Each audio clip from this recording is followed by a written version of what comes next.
Assalamualaikum warahmatullahi wabarakatuh. Perkenalkan, saya Happy Lestari, mahasiswa hukum semester 5, Fakultas Hukum Universitas Bangka Belitung. Baiklah, di sini saya akan menjelaskan mengenai materi manusia dan pengetahuan serta perbedaan filsafat barat, filsafat timur, dan filsafat Islam. Yang pertama, manusia. Manusia secara bahasa disebut juga insan, yang dalam bahasa Arabnya yang berasal dari kata nasia yang berarti lupa, dan jika dilihat dari kata dasar al-uns yang berarti jinak. Kata insan dipakai untuk menyebut manusia karena manusia memiliki sifat lupa dan jinak. Artinya manusia selalu menyesuaikan diri dengan keadaan yang baru di sekitarnya. Manusia juga dapat dilihat dari sisi pendekatan teologis.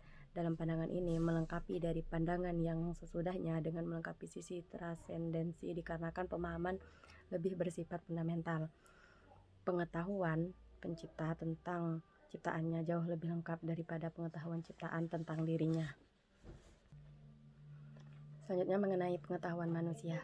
Pengetahuan adalah kebenaran dan kebenaran adalah pengetahuan. Maka di dalam kehidupan manusia dapat memiliki berbagai pengetahuan dan kebenaran. Burhanuddin Salma mengemukakan pengetahuan yang dimiliki manusia ada 4 macam, yaitu pertama, pengetahuan biasa, yaitu pengetahuan yang dalam filsafat dikatakan dengan istilah common sense, karena seseorang memiliki sesuatu di mana ia menerima secara baik. Semua orang menyebutnya sesuatu itu panas dan sebagainya. Dengan common sense, semua orang sampai pada keyakinan secara umum tentang sesuatu, di mana mereka berpendapat sama semuanya. Common sense diperoleh dari pengalaman sehari-hari, seperti air dapat dipakai untuk menyiram bunga, makanan dapat memuaskan rasa lapar, dan musim kemarau akan mengeringkan sawah. Kedua, pengetahuan ilmu, yaitu ilmu sebagai terjemah dari sains.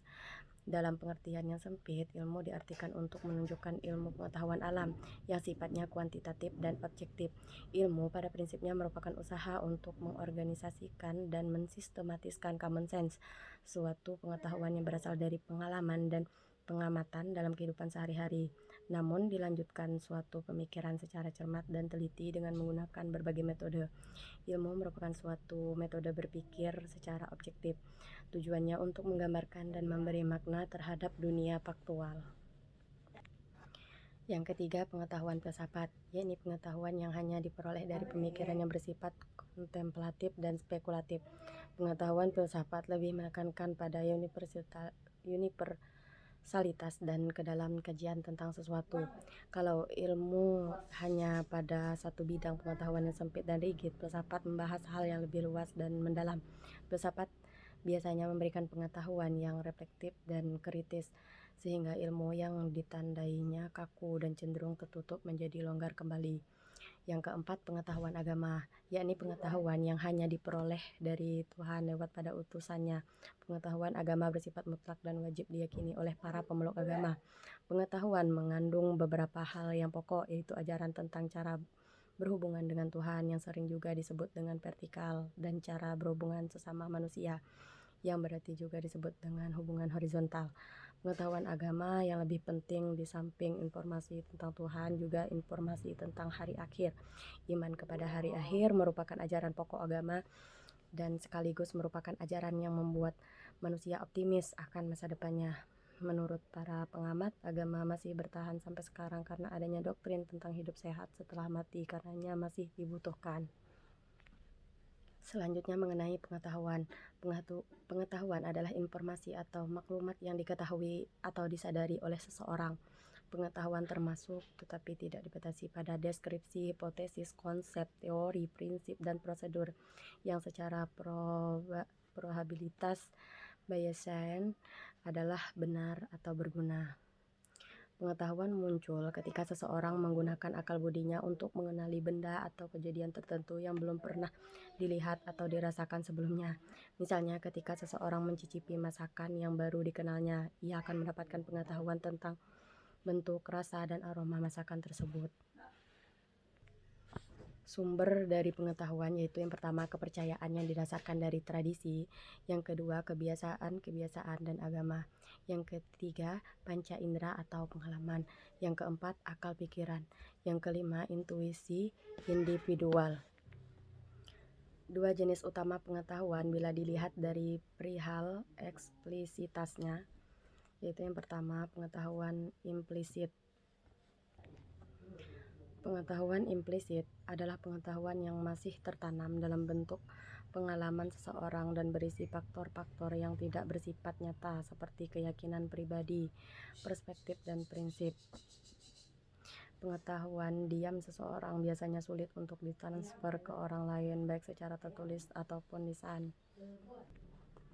Kemampuan berbahasa, mendesain, atau mengoperasikan mesin atau alat yang rumit membutuhkan pengetahuan yang tidak selalu bisa tampak secara eksplisit dan juga tidak sebegitu mudahnya untuk mentransferkannya ke orang lain secara eksplisit. Contoh sederhana dari pengetahuan implisit adalah kemampuan mengendara sepeda.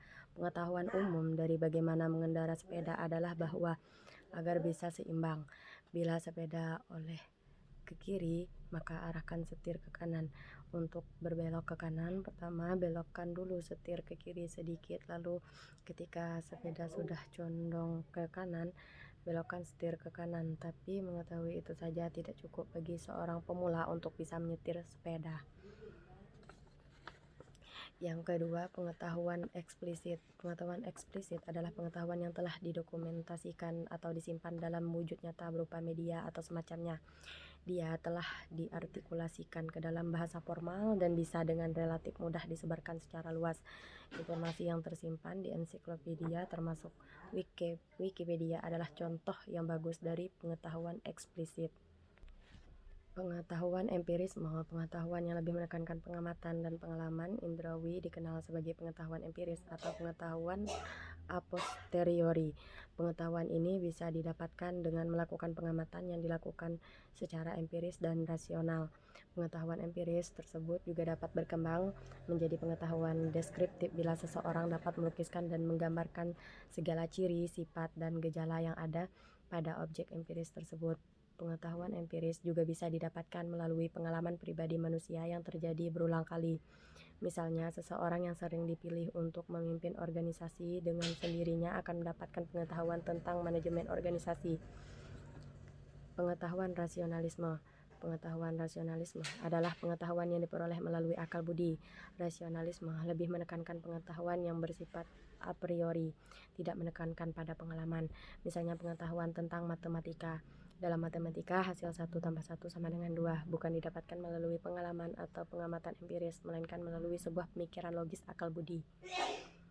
Pengetahuan seseorang dipengaruhi oleh faktor-faktor diantaranya, yaitu yang pertama, pendidikan. Pendidikan adalah sebuah proses pengubahan sikap dan tata laku seseorang atau sekelompok dan juga usaha mendewasakan manusia melalui upaya pengajaran dan pelatihan. Maka jelas dapat kita kerucutkan sebuah visi pendidikan, yaitu mencerdaskan manusia. Yang kedua yaitu media. Media yang secara khusus didesain untuk mencapai masyarakat yang sangat luas. Jadi contoh dari media masa ini adalah televisi, radio, koran, dan majalah. Yang ketiga, informasi. Pengertian informasi menurut Oxford English Dictionary adalah that of which one is apprised or told. Intelligence news. Kamus lain menyatakan bahwa informasi adalah sesuatu yang dapat diketahui, namun ada pula yang menekankan informasi sebagai transfer pengetahuan. Selain itu, istilah informasi juga memiliki arti yang lain, sebagaimana diartikan oleh RUU Teknologi Informasi yang mengartikannya sebagai suatu teknik untuk mengumpulkan, menyiapkan, menyimpan, memanipulasi, mengumumkan, menganalisis, dan menyebarkan informasi dengan tujuan tertentu. Sedangkan informasi sendiri mencakup data, teks, gambar, suara, kode, program komputer, basis data. Adanya perbedaan definisi informasi dikatakan pada hakikatnya informasi tidak dapat diuraikan, intangible. Sedangkan informasi itu dijumpai dalam kehidupan sehari-hari yang memperoleh dari data dan pengetahuan terhadap dunia sekitar kita serta diteruskan melalui komunikasi. Baiklah, selanjutnya yang terakhir yaitu materi mengenai perbedaan filsafat barat, filsafat timur, dan filsafat Islam. Berbicara terkait filsafat tidaklah mudah karena dengan tingkat perluasan filsafat yang mengakar pada setiap penjuru membuat filsafat begitu beragam jenis dan alirannya. Mengenai perbedaan antara filsafat barat dan filsafat timur dapat diungkap dengan melihat sejarah peradabannya, budaya dan juga letak geografis yang berbeda. Hal ini tentu mempengaruhi cara berpikir antara keduanya. Filsafat Timur dikategorikan sebagai sistem pemikiran yang plural atau banyak rujukan di dalam filsafat Timur ini. Misalnya filsafat India dapat terbagi menjadi filsafat Hindu dan filsafat Buddhisme, sedangkan di sisi filsafat Tiongkok terbagi menjadi filsafat Konfusianisme dan filsafat Taoisme, ditambah filsafat Islam yang cenderung berbau dengan filsafat Barat. Akan tetapi secara umum filsafat Timur dikenal 4 jenis yang populer dengan sebutan 4 tradisi besar, yakni Hinduisme, Buddhisme, Konfusianisme, dan Taoisme. Sepanjang perjalanannya, filsafat Timur selalu diperdebatkan oleh para ahli filsafat terkait dapat atau tidaknya pemikiran Timur dikatakan sebagai filsafat, karena memiliki ciri-ciri agama, mistik, dan magic yang tidak rasional di dalamnya. Maka daripada itu, di dalam kajian postkolonialisme ditemui bahwa filsafat Timur dianggap rendah daripada sistem pemikiran Barat karena tidak mencukupi kriteria filsafat menurut ahli filsafat Barat, karena dianggap memiliki unsur keagamaan atau mistik yang dalam filsafat Barat tidak sejalan.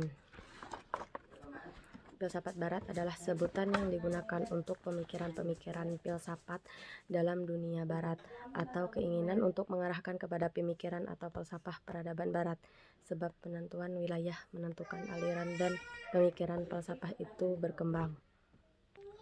Dalam filsafat Barat, instrumen utama yang dijadikan alat untuk mencapai kenyataan dan kebenaran dengan menggunakan nalar yang bersumber dari akal, pikiran, dan indera.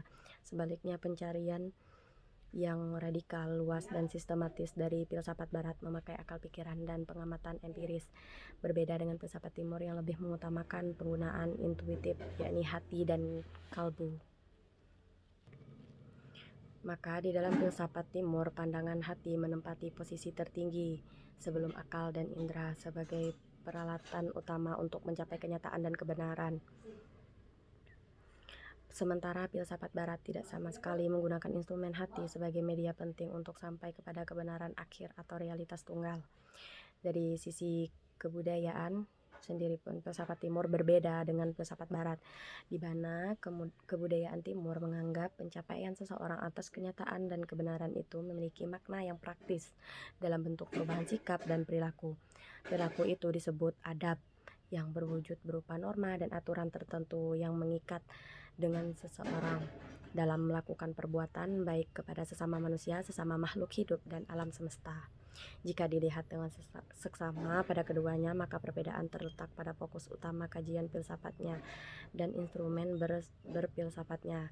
Sekalipun di antara filsafat Barat dan filsafat Timur terdapat perbedaan-perbedaan, namun tidak dapat dinilai mana yang lebih baik, sebab masing-masing memiliki keunikannya sendiri dan kontribusi yang sama dalam upaya meningkatkan kualitas hidup manusia, terlebih kepada sesama makhluk hidup.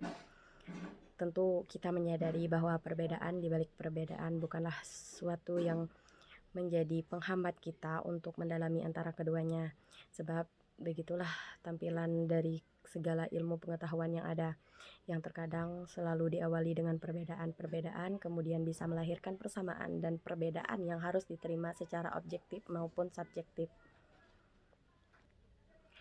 Kemudian mengenai filsafat Islam, secara historis perkembangan filsafat dalam Islam dapat dikatakan dimulai oleh pengaruh kebudayaan Helenis yang terjadi akibat bertemunya kebudayaan Timur Persia dan kebudayaan Barat Yunani.